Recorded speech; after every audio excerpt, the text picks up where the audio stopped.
Okay, I think we'll go ahead and get started. I would like to welcome all of the students, faculty, and staff to our second Women in Science and Engineering seminar of the semester. I have a short introduction for Dr. Clemens, and then I'll kind of let her just take over. Dr. Wendy Clemens is a Vice President of Early Development Oncology at Bristol Meyers Squib. Here she leads a team of scientists that develop novel oncology therapeutics from preclinical stage through proof of concept. These innovative therapies are designed to activate the immune system to kill tumor cells in patients with advanced malignancies with high unmet medical need. Overall, Dr. Clemens has over 20 years of experience in the pharmaceutical industry, where she has served in various scientific roles focused on immunology, infectious disease, and oncology at several pharmaceutical companies, including Bristol Myers Squibb, T-Immunity, MedImmune, AstraZeneca, as well as Merck. Dr. Clemens is also an affiliated faculty member of Drexel University's School of Biomedical Engineering. As for her academic background, Dr. Clemens received her bachelor's degree from Penn State University in animal bioscience, her master's degree from the University of Missouri in veterinary immunology, and her PhD from the Department of Physiology at Penn State University. She then performed postdoctoral research at the Food and Drug Administration before beginning her extensive career in pharma. We are very lucky to host Dr. Clemens for our university's WISE seminar series, and sincerely thank her for taking time out of her extremely busy schedule to log on and talk to us today about her very important work, as well as her very successful professional career. I will just note to our students that you are welcome to post questions in the chat throughout the talk, or hold your question to the end. After Dr. Clemens is done, we can host a short Q&A. I'm also going to post post a link to a survey for this seminar. So I would appreciate it if the students in attendance can bring up that survey and complete it either during or after the seminar. It does help us maintain funding for the program. All right. So with all that, I'll turn it over to Dr. Clemens. Thank you very much. Thank you so much. That was a great intro. It's always awkward to be on screen when they're reading out your bio and history, but that was really nice. Thank you for that. And yes, I'm very open to folks interrupting, asking questions as I go through this presentation. And I have the chat window up too, in case you wanted to drop a question in the chat. But overall, thanks so much for having me. I'm sorry I'm not there in person, but happy to still be here and be able to talk about my career journey, as well as a lot of what I think is pretty exciting work that I'm doing right now. And I think it's pretty exciting work just in the field of cancer drug development. And first, before I get into exactly what I'm working on, I was asked to give a bit of a history of my career path. And so I think some of the degrees were mentioned in the introduction. And I think that what this shows is sort of how that trajectory happened, basically with the degrees embedded with a variety of different jobs that I've had in the pharmaceutical industry. I think one thing to point out is that I didn't do all my education first and then work the rest of my life. I went back and forth. It wasn't a straight line. I don't think anybody's career or education path is a straight line. And I think that that was definitely the case with me. So I started off at Penn State. I'm a very proud Penn Stater. Got my master's in Missouri not because I love Missouri, but because I had an opportunity to work with a great researcher out there. That was definitely an opportunistic play for me in my career. I was hired right after my master's in industry. And I think that this is where I really fell in love with the pharmaceutical industry. And I knew that it was something that I wanted to do the rest of my life. What I did feel with a master's degree was a bit of a ceiling. And so I did opt to go back and get my PhD. I chose to go back to Happy Valley for that as well, because I figured if I was going to be poor again in life, I wanted to be poor in a place that I loved, and that was at Penn State. So I went back and got my PhD at Penn State, postdoced in Washington, D.C. at the FDA, and then really took off with a variety of different pharmaceutical jobs. You can see that Bristol Myers Squibb has come across my life not just once, but twice. I was very happy working at a large pharmaceutical company. BMS is considered a large pharmaceutical company. We have about, say, 30,000 people.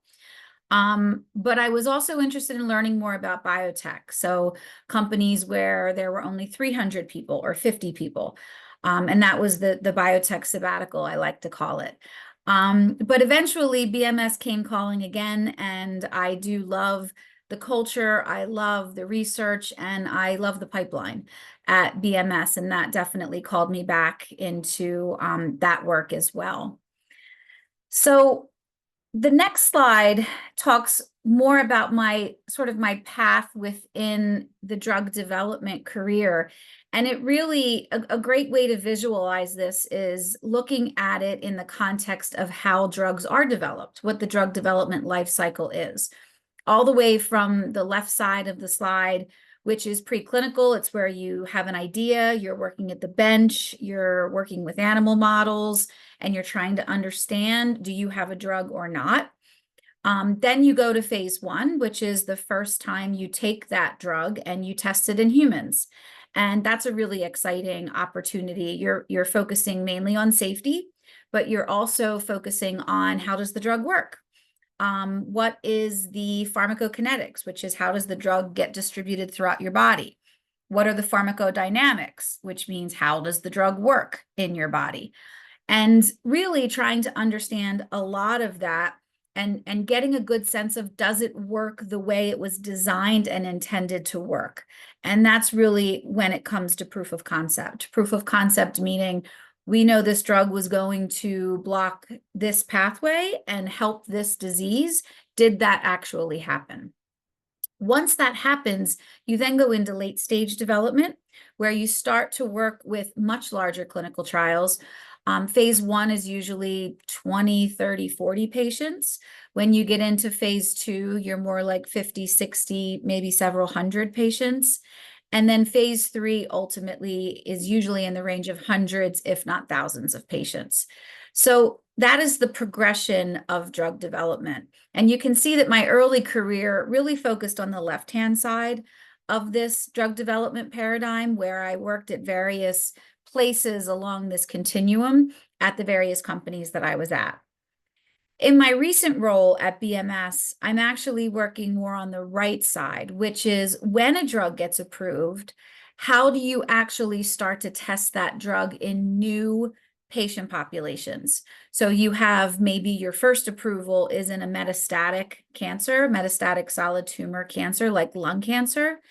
And then you try to say, okay, well, where else does this drug work? Does it work earlier, maybe pre-metastatic? Does it work in certain segments of the population, maybe patients that have brain metastasis? Does it work with other comorbidities? Because a lot of these patients are very sick. You start to sort of work on the adjacencies of your original indication, and then start to build out more and more patients that can actually, that their disease can be helped with this medication. So you're broadening the label, you're broadening the impact that you have to more and more patients. That's more of the medical affairs or the life cycle management of the drug. And that's actually where I'm at now. I guess overall, the point to make here is that in the pharmaceutical industry, there are lots of opportunities. There's lots of opportunities within the company and within a particular role. You get to touch various aspects of drug development, and you get to see a lot of different patient populations, a lot of different diseases that you can work with. One thing that's not on this slide is that I did not start in oncology. I start actually in autoimmune disease. And then I pivoted to oncology, and then I did infectious disease. So the disease pathophysiology, you know, when you understand the mechanisms of it, it does actually cross into different areas as well. So that's another opportunity within pharma. So moving on, I wanted to get into the bulk of my talk, which is really what I would call the most exciting part of there's a lot of things I worked on. I don't want to say the other parts of my career weren't fun, but it was really, really exciting when I transitioned into oncology, because it was at this sort of a wave of cancer immunotherapy. And the reason that was so exciting to me is that I had done my PhD in immunology, and cancer oncologists never really thought about the immune system very much. A lot of the traditional therapies that we use in cancer, or that were used over a decade ago, those traditional ones were really aimed at killing the cells and anything around the cells, right? So radiation, chemotherapy, kind of blowing it up, right? Surgery, cutting it out. What cancer immunotherapies actually did was switch the way we thought about it and actually activate the patient's immune system to kill the cancer cells. And that's where me, with an immunology training, really got an opportunity to work a lot in this field. Whereas I would say before this discovery, they probably would have looked at my resume and been like, no, we don't hire immunologists in this field. But now, with the advent of all these new discoveries, which you can see made headlines on the right-hand side, not only made headlines, but made Nobel Prizes out of the physicians that actually discovered these immunotherapies. Now there was actually a demand for immunologists, and I think that worked out great for me. I'm going to talk a little bit about what these immunotherapies are, or these immune checkpoint inhibitors. And we say checkpoint inhibitors because what they basically do is we have automatic brakes on our immune system, so that our immune system doesn't go crazy and start to attack normal tissues. It's a way that it keeps our immune system in check, which is why we call them checkpoint inhibitors. When we use these drugs, we basically release the brakes.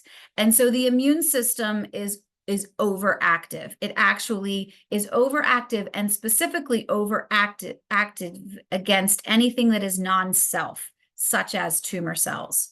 So the checkpoint inhibitors were really a way of blocking a pathway, of blocking the brakes, and then allowing T cells to go crazy, to target those tumor cells and to kill those tumor cells.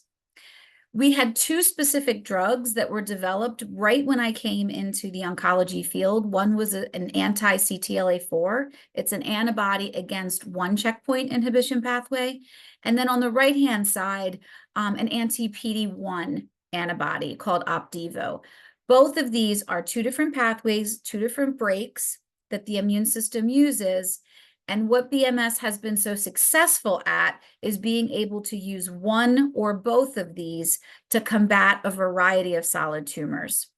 And it's a really, really interesting area that I encourage everybody who's interested in this to look into it, because it's really fun, and it explains how the immune system can actually be activated to target tumor cells.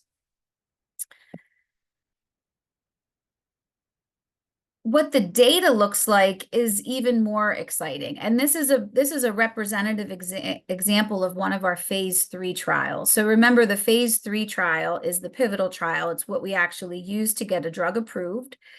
Like I said, it's about 1,000 patients. And you can see here we had 3 different arms on this particular therapy in the boxes at the top. You can see that we used Nivo, which is the one drug on the right on the prior slide. And then we had Nivo plus Ipi, which was the combination of both of those drugs, and then Ipi alone. And these 3 cohorts were enrolled in metastatic melanoma. In metastatic melanoma, the survival prior to the discovery of checkpoint inhibitors was less than a year. If you had metastatic melanoma, it was pretty much a death sentence, and there was really no options for those patients. you can see that we have actually generated 10-year survival data in these patients.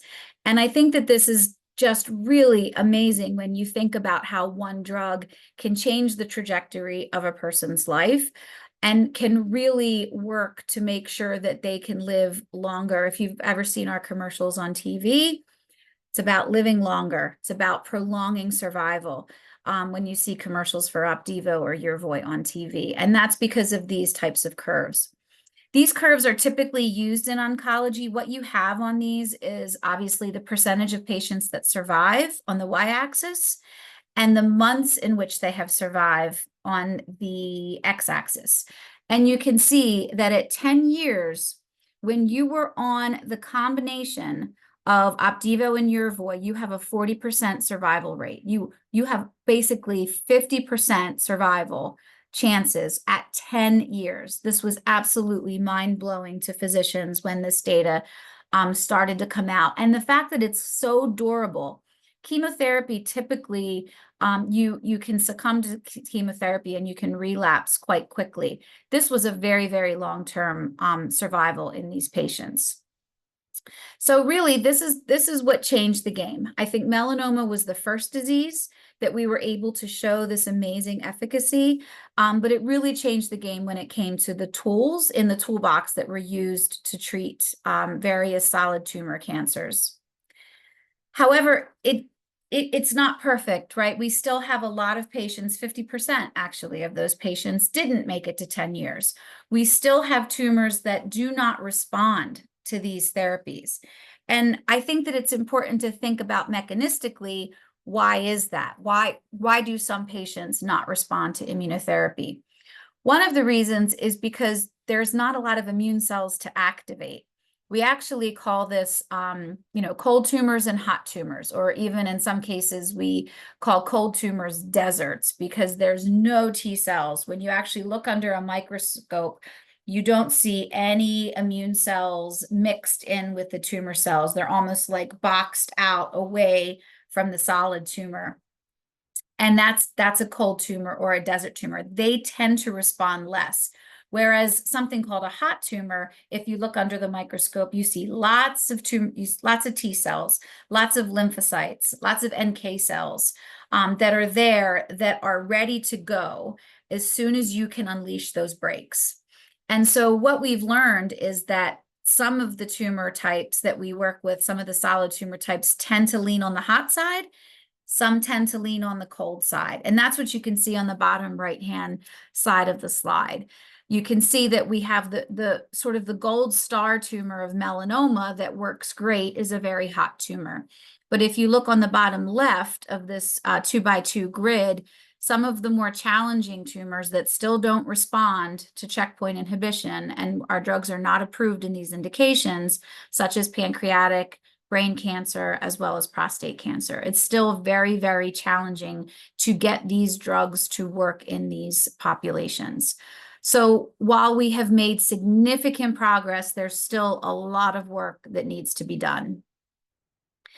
The other place where we are able to use our checkpoint inhibitors, and this actually shows all of the approved tumor types. So all of these tumor types that are not highlighted are the solid tumors where we have approvals, FDA approvals of our checkpoint inhibitors. You can see that there's only 2 on here that are not solid tumors, and these are liquid tumors or blood tumors. There are a whole bunch of blood tumors that are out there, and not a lot of them are approved in checkpoint inhibition. So the hematological malignancies tend to not respond to checkpoint inhibition, and we're still trying to understand why that is and why we're not able to use our PD-1 inhibitors or our CTLA-4 inhibitors, why they don't work as well in heme malignancies. And that's something that actually transitions really nicely into the work that I'm doing now, which is yet another discovery, which is really exciting, something that was just recently discovered within the last 10 years, which is CAR T therapy. And this is a cellular therapy. It's a living drug. And what I mean by that is that it's a way that you take the cells of a patient, you remove them from the body, you activate them in culture, and then you inject those cells back into the body. So it's still using activated T cells to kill tumor cells, but it's doing it in a really, really crazy and innovative way. It's the way that I like to describe it is it's basically taking your normal T cells and making them like special operations army, like they're just absolutely souped up and ready to kill, and then they get put back in the body. So this was a mind-blowing discovery, and it was something that I think none of us could have really imagined 10 years ago. The doctor that is credited with discovering CAR T cells, Dr. Carl June, actually discovered them at University of Pennsylvania, so not too far from us in New Jersey, and he is an impressive man. If you ever have the opportunity to listen to a podcast, Google him. If you ever have the opportunity to hear him speak, he is amazing. His genius and innovation and the things that he can think of is actually absolutely amazing. One of my biotech sabbaticals that I did was at a company that he founded, and that's where I really got exposed to what a CAR T cell was. And, real quickly, I put this timeline on here because even something that is as effective of a CAR T cell, it still takes about 10 years. If you see, 2006 was the first trial of these cells. This was the first phase 1 trial of a CAR T cell, and it still took 10 years to get these drugs approved with the FDA. And when you see how effective they are, you'll know that they were effective immediately. But it still takes that long to actually develop drugs. So it kind of gives you an idea for that. Okay, so what is a CAR T cell? And this is maybe getting a little bit into too much detail of what a T cell receptor is and an antibody is, but I think it's important to talk about the structure of these two molecules because it's embedded in what these therapies actually are and how we have made that normal T cell into that special ops, highly killer trained T cell. We just haven't done it by activating it. We've done it by genetically engineering it. And this is definitely where the sort of the innovative aspect of this discovery comes from. So chimeric or chimera, that term means that it's basically a molecule that is derived from 2 or more different sequences, right? So it's 2 things that don't naturally belong together, that they are being put together in one organism or one molecule. What Dr. June actually thought was that, okay, well, let's use the benefits of a T cell and combine it with the benefits of a B cell, basically, is what he said. And let's make a chimeric molecule out of it. So you have all of the activation potential and the killer mentality of a T cell, all of the programming that a T cell has to kill viruses, tumors, anything foreign. And you combine that with the specificity of an antibody. Antibodies are very precise with what they can detect and how they can detect it with super high affinity. And so what he basically did was just take the best of both worlds and combine them together into a chimeric antigen receptor T cell. And again, that is genetically engineered. It is expressed in a virus, and that virus is then used to infect the T cells. And then the T cells express this chimeric receptor on their surface. That is the manipulation that is done when you take the cells out of the body, you transform them with this virus, the cells then upregulate the CAR T cell, and then you put those cells back in the body. Mind-blowing, absolutely mind-blowing. But the benefit of this therapy is just as equally as mind-blowing. This is a little bit more detail on what the design of the CAR T cell is for those that are molecular biology junkies and love this stuff.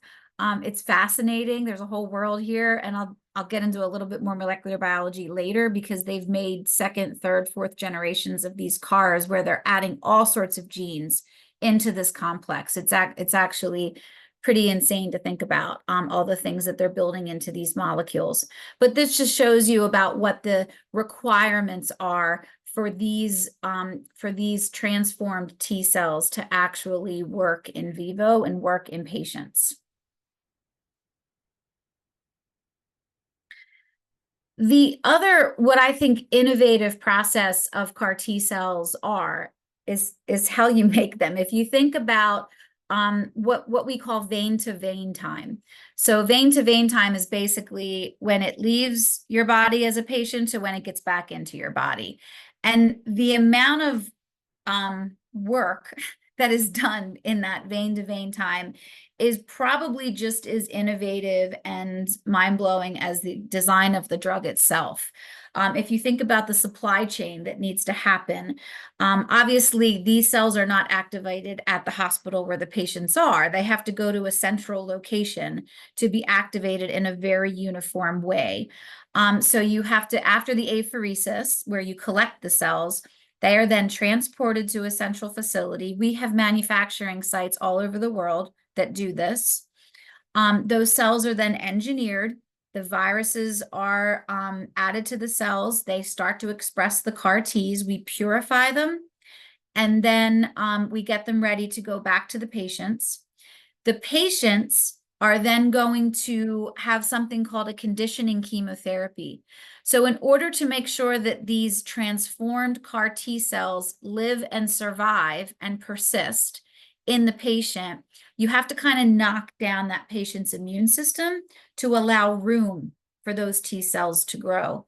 And what that's called is a conditioning chemotherapy. It's not like full-blown chemo, like we're used to many, many cycles over many, many months. It's 1 to 3 days of low-dose chemo just to make room in the body for these CAR Ts to come in and to expand. And that's done a couple days prior, and then you infuse the cells back in the body. The bottom part of the slide is sort of all of the engineering that is involved in step 3. It's a very, very highly complex system. It's extremely regulated by the FDA. There are many, many steps along the process that have to be checked, that have to make sure that it's actually doing what it's supposed to be doing and not creating any harm to the cells, that the genes are not integrating in places where they shouldn't be integrating in your genome. There's a lot of different checks and balances that happen in the process of creating what is the cell product that goes back to patients. I think I have another slide. Yeah, this is another slide just to kind of reinforce what that patient journey is in parallel with what the manufacturing journey is. And think about it. When I've worked on all the other drugs in my life, it's either been an oral pill, which you have thousands and thousands and thousands of them stored in the freezer. You take them out, you give them to a patient. It's a one and done kind of thing.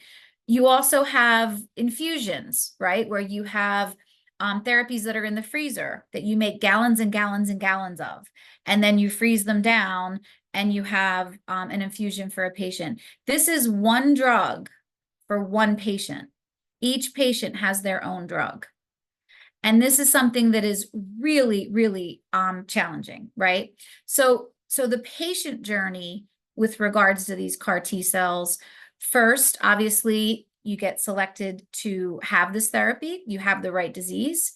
You have to be eligible. You have to be healthy. And I say that because there are some side effects of these CAR T cells that I'll get into in a minute. So we want to make sure that that the patients are not so advanced or don't have such significant comorbidities that they can't handle the treatment they're about to get, because it is still a challenging treatment.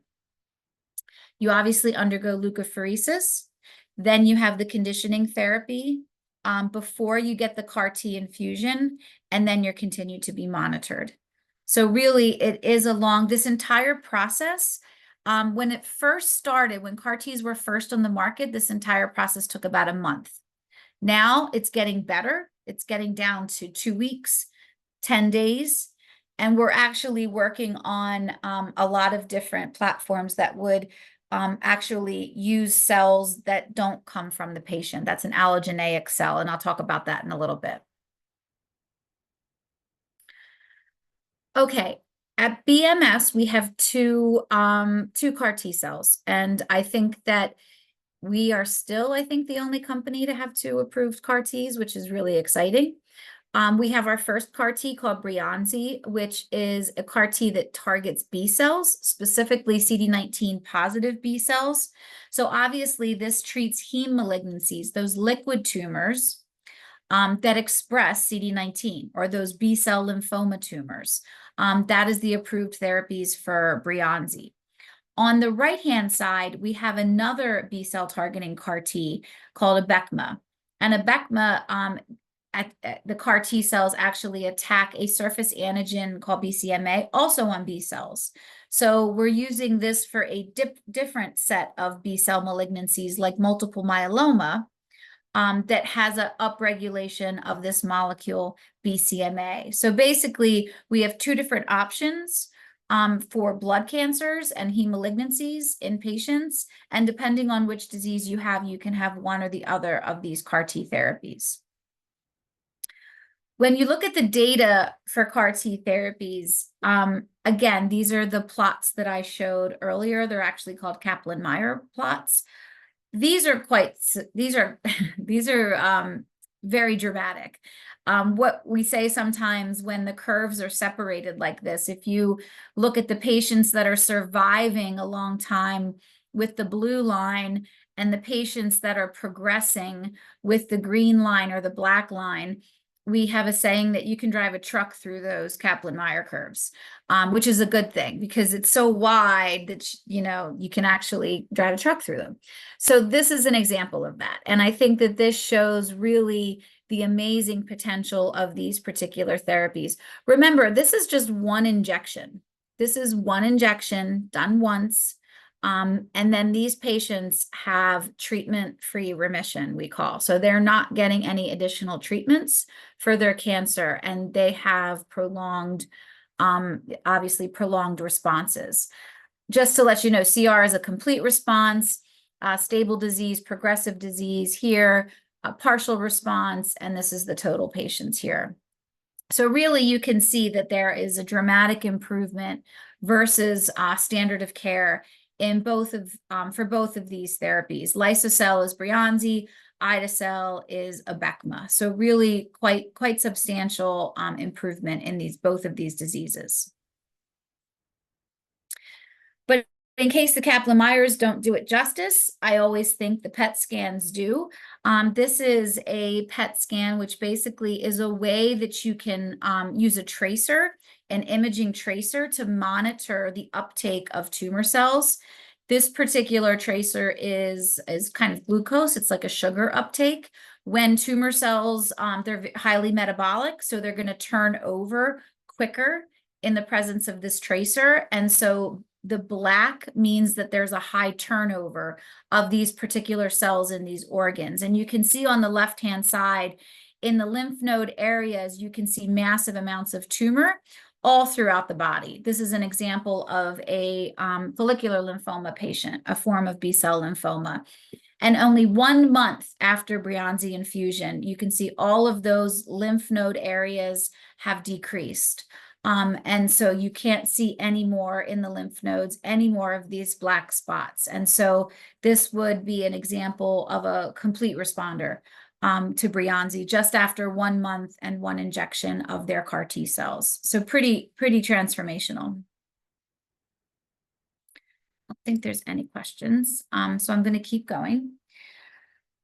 This shows a study design, a CAR T study design, kind of similar to what the patient journey is. When you think about clinical trials, this is how we map out our clinical trial. This is like the directions of a clinical trial, and this is how we think when we're developing drugs. And again, it also shows the path of the patient, but it does so in a way that we know all of the things that are happening to that patient throughout the course of this therapy. And it also shows not only the doses, the level of doses that they're getting, when we're looking for the response. So 1 month after the dose, we start to look for the responses. what the follow-up is. And really, this is sort of like our menu of how we conduct our clinical trials. And I show this just because it is really complicated, even though there's just one dose. I mean, you can see the big red arrow is the one time they're getting the therapy. There is a whole lot of work that is involved in making sure that these patients are actually cured of their disease. There's a lot of work that goes on in the background. Okay, I mentioned that there are adverse events. So with every new drug, and I would argue every drug that's on the market, there is a side effect profile. And our job is not only to measure the efficacy and make sure that we're using drugs that are potent and that they work in getting rid of disease, but that we are working with drugs that are also safe and tolerable. And that's called a risk benefit. We always try to measure the risk benefit of what is the risk of dying from the disease or having toxicity from the disease versus the risk of the toxicity or even death from the drug. And that risk benefit profile is something that we're always balancing on our programs. And CAR Ts are no different. I mentioned that these are like special ops T cells. Well, they can cause a lot of damage to the body as well, to non-tumor cells. So you have to be very careful with how you're monitoring the safety of these drugs, and you have to be ready to manage the side effect profile. And this lists some of the side effects that come with CAR T therapy. And the first patient that ever received CAR T therapy was actually a pediatric patient. I had a slide in here on her. She's an amazing story. Again, I would encourage you all to read about her. Her name is Emily Whitehead. Also, the first patient at CHOP treated by Carl June and his other physicians. She had a very, very severe cytokine release syndrome. Basically, what happens when the CAR Ts enter the body, it's war. It's basically war. It's the CAR Ts versus the tumor cells. And you can just think about explosion after explosion after explosion happening as the CAR Ts are killing the tumor cells. And that puts a lot of strain on the body. It causes a lot of cytokines to be released, which are basically inflammatory mediators. It causes fever, chills. There's actually brain inflammation. There's a lot of things that happen because these CAR T cells are so potent. And so these are things that have to be monitored very carefully. Right now, CAR Ts are only given in the hospital. So you do have to stay in the hospital for a couple days to monitor. We're trying to move CAR Ts into the outpatient setting, and we're getting there. But it takes a long time to do that because there is this risk for some of these side effects. This goes into a little bit more detail around the pathophysiology of cytokine release syndrome, as well as the neurotoxicity that is also a side effect of some of these CAR T cells. Again, two things that we really, really have to monitor. When you treat a patient with CAR T, you have to have some of these drugs that help decrease the fever, decrease the inflammation. So you have anti-inflammatories, you have steroids on hand, you have some other drugs that target IL-1, IL-6, which are some of the cytokines that pop up most. So you really have to be ready to treat the side effects in addition to the CAR T, which is used to treat the cancer cells. And it is a complex interaction of these two things, but it's very important to make sure that you have both of these under control in these patients. This usually is just within a couple days to weeks. After that, the risk decreases quite substantially with regards to CRS and ICANS. Okay, what's next? This is pretty timely because I actually just got back yesterday from a conference in Washington, D.C. It was the American College of Rheumatology. And the reason that I was at that conference is because BMS, as well as many, many other companies, have now realized the potential of CAR T cells in targeting autoimmune disease. And the reason for this is that B cells, which are the malignant tumor in the lymphomas that we just talked about, the heme malignancies, B cell is the tumor cell. Well, B cells are the primary culprit in autoimmune disease too. B cells produce autoantibodies. Autoantibodies attack the various organs, whether it's lupus, rheumatoid arthritis, multiple sclerosis. There's a whole bunch of autoimmune diseases that are driven by the B cell and the autoantibodies that are produced by the B cell. So I think what is a really nice pivot to, and maybe something that reemphasizes what I said earlier, is you can work in lots of different disease areas in pharma. Well, we went from being full-blown oncologists one day to boom, we had to learn rheumatology, we had to understand autoimmunity, because now we're starting to apply those drugs in the autoimmune setting. And it's really, really exciting. And I'm actually going to show you guys some data that was just disclosed on Sunday at this conference, where we have the first results from our CAR T that we took into lupus patients. And this is really cutting edge stuff. Like I said, it was just released to the public on Sunday. So this particular CAR T, this should start looking familiar to you. You have the binding domain of the antibody on the outside. You have the T cell activation signaling mechanisms on the inside, very similar to the drug that we used in heme malignancies. What is different about this is there is a quicker turnaround time with this particular therapy, where manufacturing is only 5 days. Versus what is about 14 days with Breyanzi. So we're getting better, we're improving, we're able to turn around these cells quicker to get them back into the patients faster. The phase 1 study that was just disclosed on Sunday was phase 1, if you remember, was just like 10, 20 patients, so small numbers of patients, the first time we're testing in these diseases. The 3 diseases we looked at were lupus, myositis, and scleroderma. Those were the 3 that we looked at. We looked at 2 different dose levels, and we also looked at that chemotherapy conditioning regimen that we used in oncology. We also included this chemotherapy regimen in these autoimmune patients.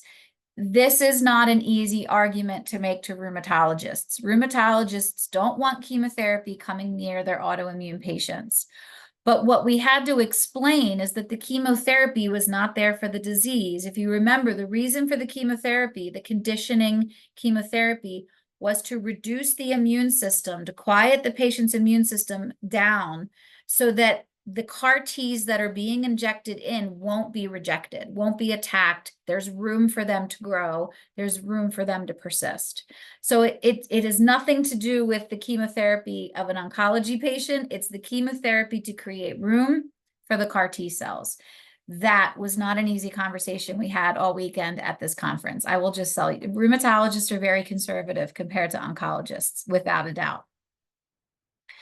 But the exciting part of this data is that, again, just after 1 dose, all of these, and these are basically disease indices, so ways that we can measure the disease in lupus, and these are the lupus patients. You can see that after just 1 month, you have decreased all of the disease endpoints associated with lupus in the majority of patients. Some took about 2 months, but overall, there was a dramatic reduction in the symptoms of lupus. These are 2 other ways that you can measure the severity of lupus, whether it's the inflamed joints, sore joints, proteinuria, autoantibodies circulating. And so there's a lot of different ways that you can measure the reduction, and you can see pretty significant reduction. The other amazing thing about this therapy is that all of these patients are now completely off therapy. They typically need to stay on steroids for a very significant time period, if not all the time, to keep their flares away. So these patients after the CAR T have a treatment-free interval, no steroids, and that's just huge for these patients. So it's very early days. You can see there's only a few patients here, but really exciting data that I guess at the conference on Sunday, we had this presentation on Sunday evening, and there was a exhibit hall that fit probably 1,000 people. That was like full to capacity a half an hour before this presentation started. They had to create an overflow.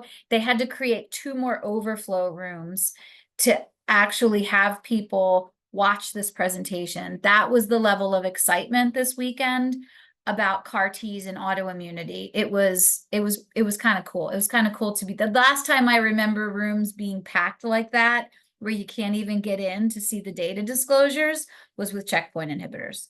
So it definitely is pretty amazing that I've been able to work on both of these in my career. They're very, very exciting drugs, not just for the people working on them, but all the physicians out there and the patients out there as well.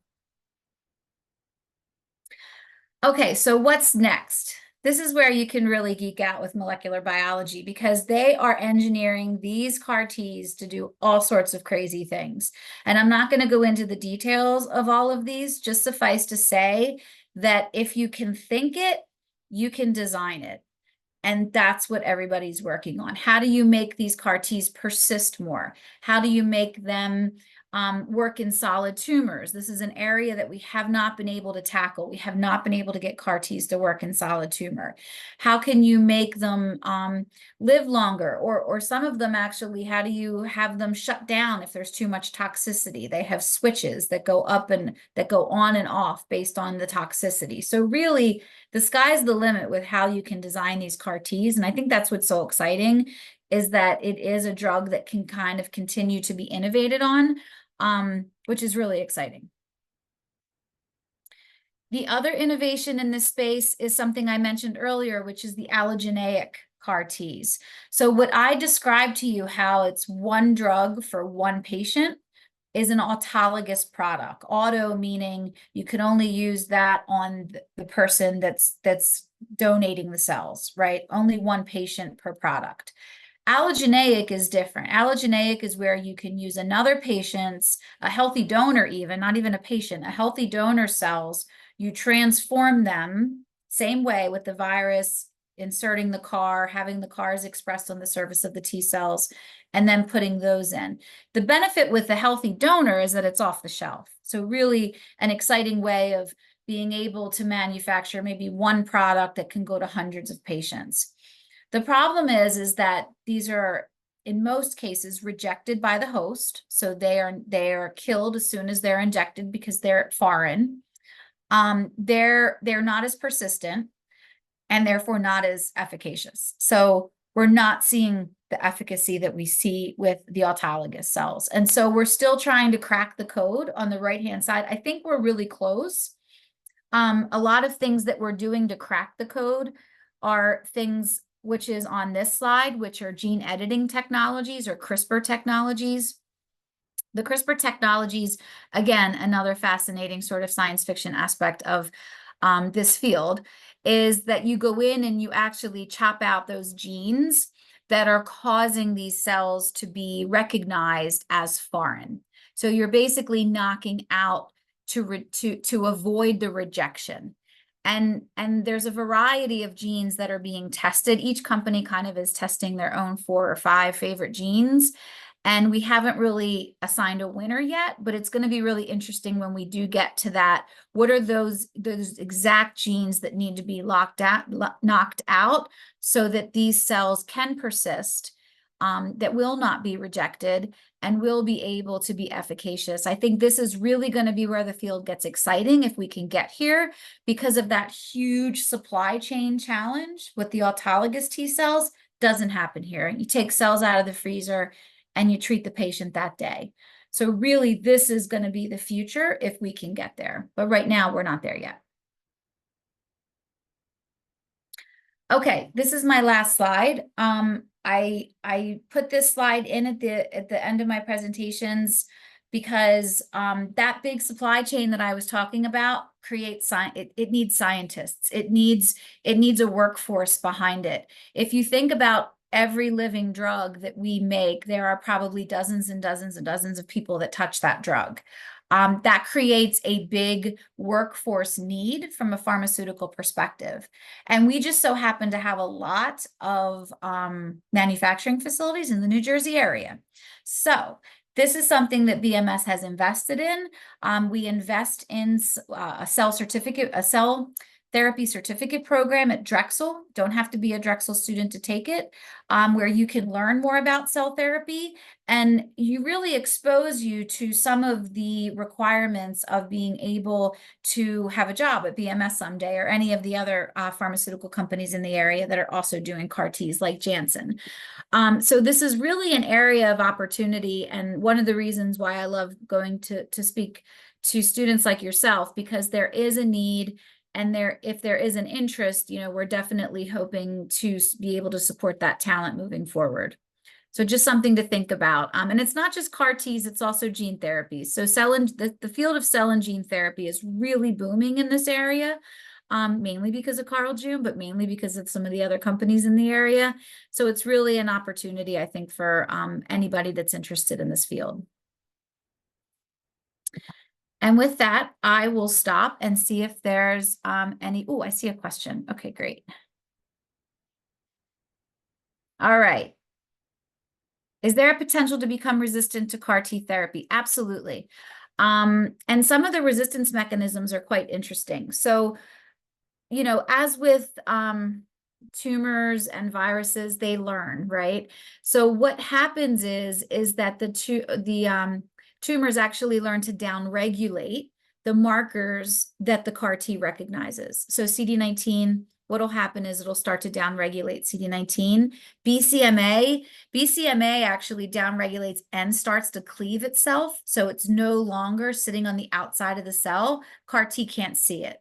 So these are two resistance mechanisms that we have tracked. There are others as well, but these are things that we monitor, and that's why I think the innovation continues where there's dual CAR Ts. Right now we have dual CAR Ts that kill cells that are CD19 and BCMA. And so if the tumor downregulates one of them, you still can get it with the other marker. And what you have to do is just hope that the tumor doesn't downregulate both of those markers. So there's ways around those resistance mechanisms, but we track them very, very carefully because we want to know how to treat the patients after that. It's a very important question. Can this be used with breast cancer? That is a fabulous question, and I think so many people are trying to get these cells to work in solid tumors. One of the things that I didn't talk about is the tumor microenvironment of solid tumors is very complex. So I kind of talked about hot versus cold. That's the tumor microenvironment. When solid tumors, if you think about it as a capsule, there are hot and cold tumors that have immune cells inside the tumor capsule. What happens outside the capsule is that it forms a protective layer and an immunosuppressant barrier. So any immune cells that come near the tumor are basically shut down. They're turned off. This is sort of a defense mechanism that solid tumors have that the heme malignancies don't have. It has been very challenging to get those CARs to break through that barrier, to be able to go through the immunosuppressant tumor microenvironment and get to that tumor capsule and kill the tumor cells. It has not been easy. It also hasn't been very easy with checkpoint inhibitors, but we're starting to learn more. And so these are the things that I think are going to be really important, is engineering in those CAR T cells, maybe some strategies for breaking that immunosuppressant outer shell, or using molecules that shut down those immunosuppressant pathways so that you can get into the tumor cells. So it's really this physical barrier that is quite challenging from a solid tumor perspective. But I do know that there are companies working in breast cancer right now. They're working in lung cancer right now with CAR Ts. I'd say there's probably dozens of companies that are working in the solid tumor space, including breast cancer. Okay. Any other? Oh, I see two more. Hold on. What would be an ideal house? What characteristics make somebody a good candidate? Okay, great question. So some of the things that make a patient a good candidate, it's kind of we're still learning. With checkpoint inhibitors, We know that if you have a warm or a hot tumor, so sometimes what we do with patients is we biopsy their tumor before we give them therapy. And if they have a hot tumor, they'll definitely get checkpoint inhibition because it's almost guaranteed to work. So we know that with checkpoint inhibition. CAR T is a little bit more difficult. I don't think we know exactly who are the patients that are likely to respond. What I do know is that we know the patients that can tolerate the side effects.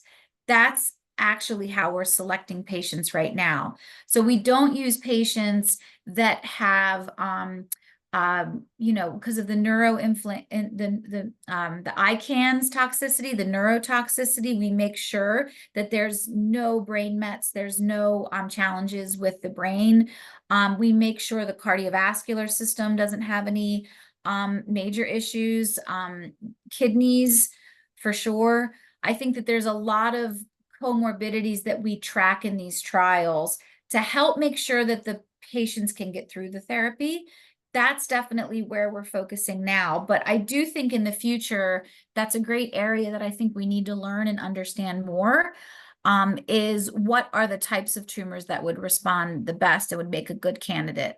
The other thing that I know that we're steering away from is patients that have a heavy tumor burden.